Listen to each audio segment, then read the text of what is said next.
এবার চলে আসি ইলিপসের পর প্যারাবোলা কিভাবে ড্র করতে হবে সেই মেথডে। একটা কনিক সেকশনের সলিউশন আমরা করলাম। এবার হচ্ছে যে অন্য আর একটা conic section, that is parabola. Parabola সেটা কি জন্য, সেটা কিভাবে ড্র করব, তার যে অ্যাসাইনমেন্টটা কিভাবে সলভ করব সেটা একটু আমরা দেখে নিই।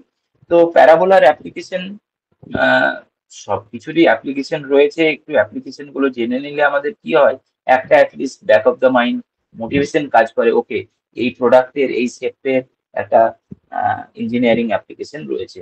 প্যারাবোলার অ্যাপ্লিকেশন যদি আহ, জিজ্ঞেস করি তাহলে একটা নিশ্চয়ই মাথায় আসবে যে আহ, আমাদের মোটর বাইকের যে রিফ্লেক্টর হেডলাইটের, সেগুলো প্যারাবোলিক শেপের হয়।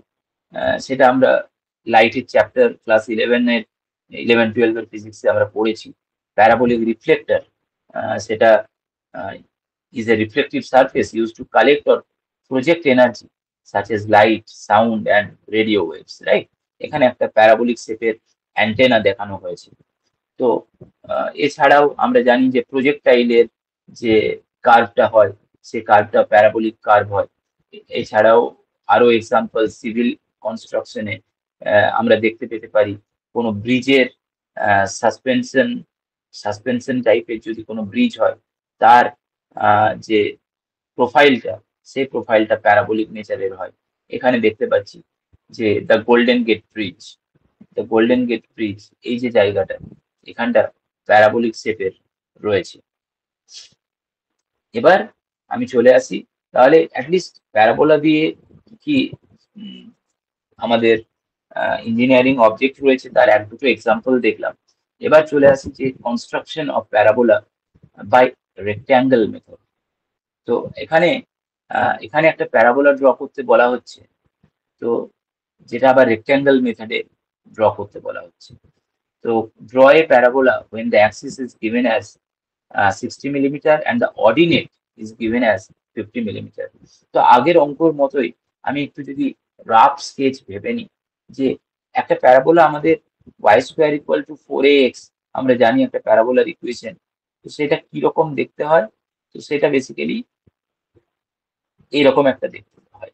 এদিকটা এক্স অ্যাক্সিস, এদিকটা ওয়াই অ্যাক্সিস। এবার এর অ্যাক্সিস কোনটাকে বলে, ন্যাচারালি এটাকে বলে। তো এখানে কি বলছে, দ্য অ্যাক্সিস ইজ 60 মিলিমিটার। তাহলে আমাকে এরকম একটা 60 মিলিমিটারের অ্যাক্সিস নিতে হবে। কত? 60 মিলিমিটার। আর অর্ডিনেট, অর্ডিনেট ইজ 50 মিলিমিটার। তার মানে এই 60 মিলিমিটার যেখানে শেষ হলো, সেখানেতে এই যে অর্ডিনেটটা, এটা 50 মিলিমিটার, রাইট?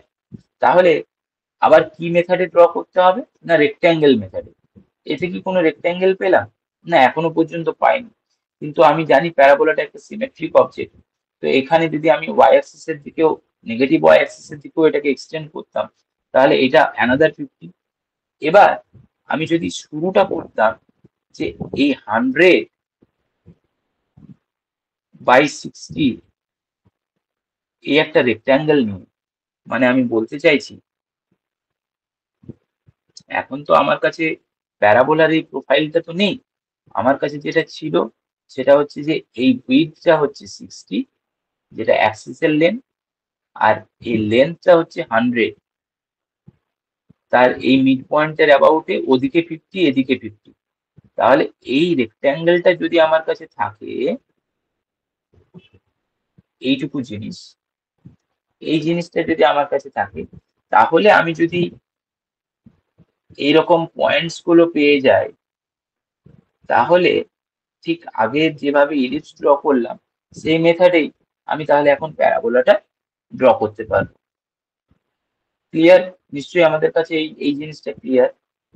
আগে যেরকম কনসেন্ট্রিক মেথডে একটা সার্কেল ড্র করেছিলাম, আবার একটা সার্কেল ড্র করেছিলাম, তারপর আমরা কিছু কিছু, এখানে একটা পয়েন্ট, এই চারটে পয়েন্ট তো ছিলই, তাছাড়াও মাঝখানে আরো দুটো করে পয়েন্ট আমরা ফাইন্ড আউট করেছিলাম। তারপর একটা ইলিপসের প্রোফাইল আমরা ড্র করেছিলাম। ঠিক সেই রকমই এখানে আমার কাছে একটা রেক্ট্যাঙ্গেল রয়েছে, যে রেক্ট্যাঙ্গেলের এই লেন্থটা হচ্ছে 100, এদিকের লেন্থটা হচ্ছে 60, ন্যাচারালি এটা মিড পয়েন্ট, এদিকে 50, এদিকে 50, এই জিনিসটা আছে আমার কাছে। আমি যখন যদি এখন এখানে এরকম কয়েকটা পয়েন্টস পেয়ে যেতে পারি, তাহলে আমি সেগুলোকে জয়েন করলে এই প্যারাবোলাটা পেতে পারি। তাহলে এই মেথডে আমরা প্যারাবোলাটা ড্র করার চেষ্টা করব। মোটিভেশনটা আমার কাছে ক্লিয়ার। এবার আমি চলে আসি যে কিভাবে এইটা সম্ভব। তো আমার কাছে এখন ইটা হচ্ছে মিড পয়েন্ট, এই দিকটা 50 আর বিসি এই লেন্থটা 60। তার মানে বেসিক্যালি এফ ই এটা হচ্ছে আমার অ্যাক্সিস, যেটা কিনা 60। তাহলে এটা আমি আগে ড্র করে নিই। তো এই রেক্ট্যাঙ্গেলটা ড্র করে নিয়েছি। এবার আমাকে কি করতে হবে, আমি যেটা বলেছি যে আমরা যত বেশি পয়েন্ট মাঝে নিতে পারবো তত প্যারাবোলার প্রোফাইলটা ভালো হবে। তো এখন আমি P1, P2, P3 আর এই পয়েন্টটা তো আছেই 4টে, আর এইদিকে সিমিলারলি আরো 4টে, এই 8টা পয়েন্ট যদি পেয়ে যাই, তাহলে আমার প্যারাবোলার মিনিমাম রিকোয়ারমেন্টটা ফুলফিল হবে। তারপর আমি যদি আরো পয়েন্ট নিতে পারি তাহলে তো খুবই ভালো, প্যারাবোলার প্রোফাইলটা আরো বেটার হবে। তো যাই হোক, এই 3টে মিনিমাম পয়েন্ট মাঝে নেওয়ার উপায়টা কি, এ, এফ আর বি, এই পয়েন্টগুলো আমার অলরেডি ডিফাইন্ড, এগুলো থ্রু দিয়ে প্যারাবোলাটা পাস করবে।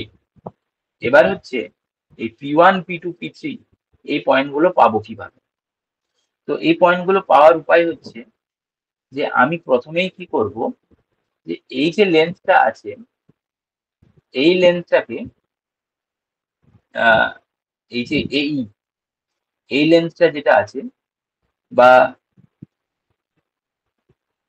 এডি এই যে লেন্থটা আছে, এই লেন্থ গুলোকে যত মানে এইটাকে যত ভাগে ডিভাইড করব, এদিকটা যদি আমি 3টে ডিভিশনসে ডিভাইড করি, এদিকটাও 3টে ডিভিশনসে ডিভাইড করব, রাইট? মানে এখানে যদি 4টে ডিভিশন করি, তাহলে এখানেও মাঝে 4টে ডিভিশন, মানে 4টে এক্সট্রা আরো পয়েন্ট নেব। মানে ইভেনচুয়ালি এখন এখানে 4টেই ডিভিশন হয়েছে, 1, 2, 3, 4, আর এদিকে 1, 2, 3, 4। তো এদিকে যদি আরো একটা পয়েন্ট বাড়াই, তাহলে এখানেও আর একটা পয়েন্ট বাড়াবো, এই এই হাফটুকুর মধ্যেই, এই মধ্যে। ঠিক আছে, এই জিনিসটা অ্যাটলিস্ট আমার কাছে ক্লিয়ার। এক্স অ্যাক্সিস এর অ্যালং এ যতগুলো ডিভিশনস, ওয়াই অ্যাক্সিস এর অ্যালং এ ততগুলোই ডিভিশনস। এবার দেখি যে ঠিক কিভাবে এই ডিভিশনস গুলো করছি। এখানে লেখা রয়েছে কনস্ট্রাক্ট দ্য রেক্ট্যাঙ্গেল, যেটা আমরা বুঝেছি। Divide AD and E into same number of equal parts, যেটা আমরা বললাম যে same number of equal parts এ ডিভাইড করব। নাম্বার অফ ডিভিশনস কে মার্ক করছি starting from A, and join with F, join with F. হ্যাঁ, তো তাহলে তাহলে এখানে কি ছিল, ইভেনচুয়ালি যে লেন্থটা ছিল সেই লেন্থটাকে ডিভাইড করেছি, 1 পয়েন্ট পেয়েছি। তাহলে 1 পয়েন্ট থেকে এফ কে জয়েন করেছি, 2 পয়েন্ট থেকে এফ কে জয়েন করেছি, 3 পয়েন্ট থেকে এফ কে জয়েন করেছি, রাইট? সিমিলারলি এই লেন্থটাকে ডিভাইড করেছি, এ ড্যাশ মানে 1 ড্যাশ, 2 ড্যাশ, 3 ড্যাশ, এই পয়েন্টগুলো পেয়েছি। এবার আমার করণীয় হচ্ছে যে এই অ্যাক্সিসের সঙ্গে প্যারালাল করে একটা লাইন ড্র করা 1 পয়েন্ট থেকে, এবং সেটা এই 1F এই পার্টিকুলার পয়েন্টকে যেখানে কাট করবে, দ্যাট ইজ মাই P1। এই 2 ড্যাশ থেকে একটা লাইন ড্র করা, যে সেটা 2F কে যেখানে কাট করবে সেটা হচ্ছে P2, এবং 3 ড্যাশ থেকে একটা লাইন ড্র করা, সেটা 3F কে যেখানে কাট করবে সেটা P3। এখন প্যারাবোলাটা সিমেট্রিক ইন নেচার আমরা জানি, তাহলে এই দিকেও যদি ওই একই এক্সারসাইজ করতাম তাহলে এই পয়েন্টগুলো পেতে পারতাম। কিন্তু এই পয়েন্টগুলো পাওয়ার আরো একটা মেথড আছে।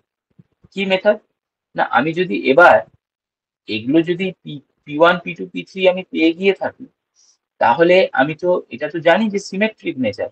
তার মানে এই যে লেন্থটা, এই লেন্থটা মানে অ্যাক্সিস থেকে এই P3 যে লেন্থটা হবে, নিশ্চয়ই এই অ্যাক্সিস থেকে এইদিকেও আহ, আমি যদি এটাকে P4 বলি, তাহলে সেই পয়েন্টটাও এখানেই হবে।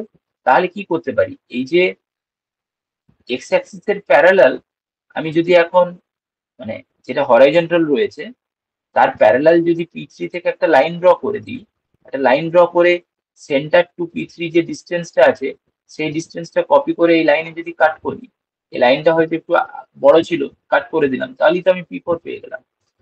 এই একটা প্যারালাল লাইন ড্র করতে বলছি, যেখানে অ্যাক্সিস থেকে P3 এই যে লেন্থটা আছে সেই লেন্থটা যদি এখানে কাট করি তাহলেই তো P5 পাওয়া সম্ভব।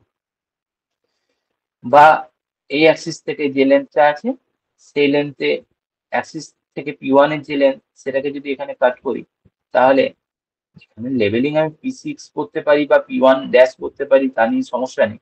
P1 ড্যাশ যদি করি তাহলে এটাকে P2 ড্যাশ করব বা এটাকে P3 ড্যাশ করব। তো সেইভাবে পয়েন্টগুলো পেয়ে যাব।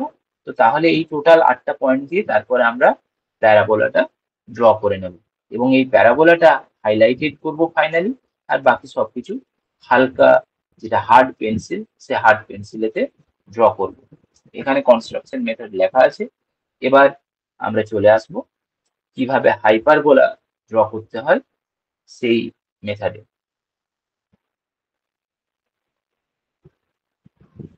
ভিডিওটা এখানে শেষ করব।